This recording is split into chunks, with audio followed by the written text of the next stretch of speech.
Hello दोस्तों, आज की हमारी कहानी है गरीब औरत जो वैज्ञानिक बन गई। एक बार की बात है, एक गरीब औरत थी जिसका नाम आयशा था। वह एक छोटे से गांव में अपने माता पिता और छोटे भाई बहनों के साथ रहती थी।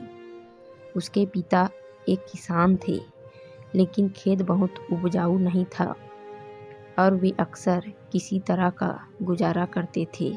आयशा एक बुद्धिमान और जिज्ञासु लड़की थी। वह अपने आसपास की दुनिया के बारे में जानना पसंद करती थी। वह एक वैज्ञानिक बनने का सपना देखती थी, लेकिन वह जानती थी कि अपने परिवार की वित्तीय स्थिति के कारण उसे अपना लक्ष्य हासिल करना मुश्किल होगा। एक दिन आयशा के पिता बीमार पड़ गए।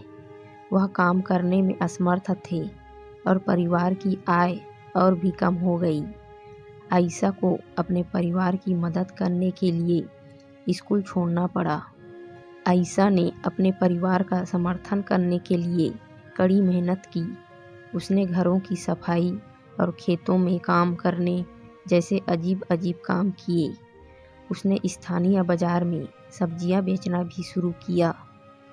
अपनी व्यस्त दिनचर्या के बावजूद आयशा ने वैज्ञानिक बनने के अपने सपने को कभी नहीं छोड़ा।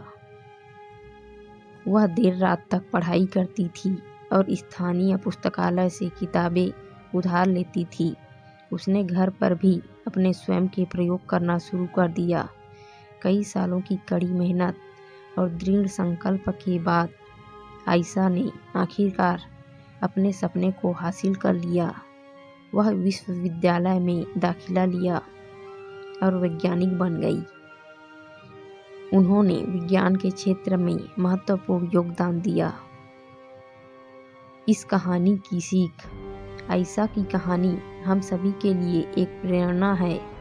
यह दिखाता है कि अगर हम अपने दिमाग में रहते हैं और अपने सपनों को कभी नहीं छोड़ते,